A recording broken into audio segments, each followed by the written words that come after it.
L'atome le plus léger est aussi celui le plus abondant dans l'univers. Il est d'ailleurs l'un des plus connus avec le carbone et l'oxygène. Découvrons ensemble l'atome d'hydrogène. Si vous ne comprenez rien aux symboles, abréviations, mots, etc., ne vous inquiétez pas, j'expliquerai tout cela dans la prochaine vidéo. Et que la force de l'interaction forte soit avec vous. Commençons tout d'abord par quelques caractéristiques de l'hydrogène. Hydrogène s'orthographie de la manière suivante. H-Y-D-R-O-G-E-N-E. Il a pour symbole H. Sa masse molaire vaut 1,00794 g par mol. Mais non, au lycée on arrondira à 1, c'est tellement plus facile. Son électronégativité vaut 2,2. Autrement dit, ça va, c'est raisonnable. Son numéro atomique est 1. Il a qu'un seul électron, et de fait un seul proton. Le nombre de nucléons est lui aussi de 1. Vous pouvez donc en déduire que le noyau est composé simplement du proton. On le note H1. Comme la plupart des atomes, il a ses isotopes. H1 ou protium, H2 le deutérium et H3 le tritium. Le plus abondant reste le H1 à 99,9885% et on ne retrouve que des traces de H3. Gardez en mémoire qu'il existe aussi l'isotope H4 ou quadrium et l'hydrogène 7. Continuons par un petit rappel des changements d'état. Allons tout d'abord du solide au gazeux. Le solide fusionne pour devenir liquide, qui lui se vaporise pour devenir gazeux. En sens inverse, le gaz se liquéfie et le liquide se solidifie. L'atome d'hydrogène est naturellement présent sous forme gazeuse, au CNTP, condition normale de température et de pression. Je précise que nous parlerons toujours en degrés Celsius. Le changement d'état liquide-gazeux est à moins 253 degrés Celsius. Celui solide-liquide à moins 262 degrés. Vous vous demandez sûrement c'est quoi l'hydrogène solide ?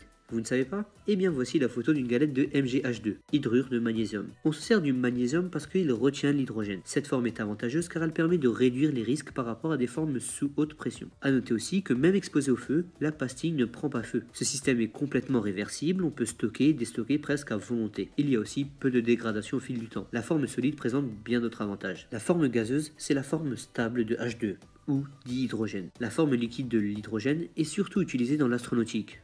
On le désigne généralement par LH2. Cette ressource constitue un enjeu pour lutter contre la pollution. On envisage d'ailleurs des voitures roulant au dihydrogène, mais nous y reviendrons plus tard. Voici pour les meilleurs atomes d'entre vous une petite pause avec des informations supplémentaires. Si vous n'avez pas la foi, avancez directement en cliquant sur l'icône Play en haut à gauche. Pour ceux qui sont toujours là, accrochez-vous bien. La configuration électronique de l'atome d'hydrogène est simplement un S1. Voici les différentes masses volumiques de l'atome sous ces trois états. Il possède deux états d'oxydation, -1 et +1. Il peut se ioniser en H+, et H3+. L'énergie d'ionisation est de 13,59 électronvolts. Attendez la vidéo suivante et vous comprendrez. Sa structure cristalline est hexagonale. Voici trois rayons intéressants à comparer. Le rayon atomique de 25 picomètres, celui de covalence 31 picomètres et celui de Van der Waals 120 picomètres. L'hydrogène est amphotère. Le petit plus c'est son numéro CAS, pour ceux qui s'amuseraient à le chercher. Retraçons l'histoire de l'atome. En 1766, Henry Cavendish a l'idée de faire réagir les métaux avec des acides. Il remarque qu'un gaz inflammable se forme, c'est l'air inflammable. C'est en le brûlant qu'il remarqua qu'il y avait formation de vapeur d'eau. Mais il lui fallut attendre 1783 pour que Lavoisier le nomme hydrogène. Hydro signifiant eau, d'où les mots hydraulique, hydrolyse, etc.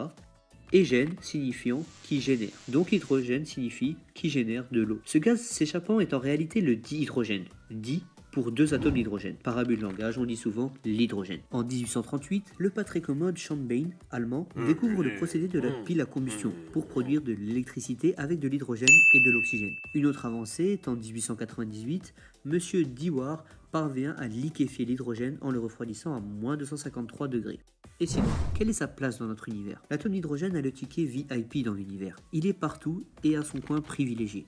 Il représente 75% de la masse et 92% en nombre d'atomes dans notre grand univers. Sur Terre, il abonde le plus dans l'eau. En nombre d'atomes, il est le principal constituant de toute matière vivante, associé au carbone. Il représente 10% de la masse du corps humain par exemple. Il est le principal constituant du Soleil, en son cœur, mais aussi de la plupart des étoiles. L'énergie provient de la fusion thermonucléaire de cet hydrogène. C'est quoi la fusion thermo-machin là? En bref. Prenons le deutérium et le tritium. Quand ils fusionnent, ils donnent l'hélium 4 et un neutron. Voilà, deux atomes légers fusionnent pour donner un atome plus lourd. Évidemment, ceci dégage de l'énergie. Et quelle énergie? Car ceci a donné la bombe H. H pour hydrogène. Et sans perdre un instant, passons aux utilisations de l'atome d'hydrogène. Commençons par la bombe H ou bombe thermonucléaire. Elle est plus puissante que la bombe A, appelée aussi bombe atomique ou encore bombe nucléaire, qui elle utilise la fission d'atomes. L'hydrogène peut être le moyen de rayer la Terre de l'univers. Mais on utilise aussi à des fins plus joyeuses cet atome. En effet, il est intéressant pour le développement durable. Sa production n'émet pas de CO2. On cherche à pouvoir rouler avec de l'hydrogène. On tente d'utiliser des moteurs à hydrogène. La combustion se ferait entre le dihydrogène et le dioxygène et produit de l'eau avec de l'énergie. Cette énergie est utilisée par le moteur. L'énergie produite par 1 kg d'hydrogène correspondrait à l'énergie de plus de 3 kg d'essence. On tente aussi la pile à combustible, rappelez-vous Sean Bain en 1838. La différence, c'est que la pile à combustible produit de l'électricité. Elle utilise la réaction d'oxydoréduction d'hydrogène dioxygène ou dihydrogène air en utilisant pour catalyseur du platine. Utiliser des moteurs comme ceci permettrait de réduire la pollution environnementale mais aussi sonore. Ces moteurs sont silencieux et se rechargent à l'hydrogène. L'inconvénient, c'est que nous ne sommes qu'au début et qu'il faudrait pouvoir faire le plein près de chez soi. Sachant qu'il n'y a que 60 stations dans le monde, nous sommes loin de remplacer nos diesels ou nos essences. Nous parlions d'astronautique. L'hydrogène liquide, LH2, avec l'oxygène liquide, LOX, est utilisé pour propulser des fusées au décollage notamment, ou bien envoyer les satellites en orbite. Enfin, parlons de fusion contrôlée. Vous savez que la fission contrôlée permet de produire de l'électricité. Ce sont nos centrales nucléaires. On ne maîtrise pas encore le processus de fusion, mais nous tentons d'y arriver. Il pourrait donner accès à des ressources en quantité astronomique et on n'aurait pas de problème de radioactivité comparé à la fission. Aujourd'hui, on estime la consommation d'hydrogène à 56,6 millions de tonnes. On l'utilise dans la production d'ammoniac notamment, de méthanol ou pour le raffinage de produits pétroliers. Voici la formule pour l'ammoniac. N2 plus 3H2 donne 2NH3. NH3 étant de l'ammoniac. Et voilà, ici s'achève notre liaison simple avec l'hydrogène. Si votre liaison a été polaire, alors aimez la vidéo. Si elle a été apolaire, alors aimez et commentez. Et si toi aussi tu as de l'hydrogène en toi, abonne-toi. Bisous petit atomique.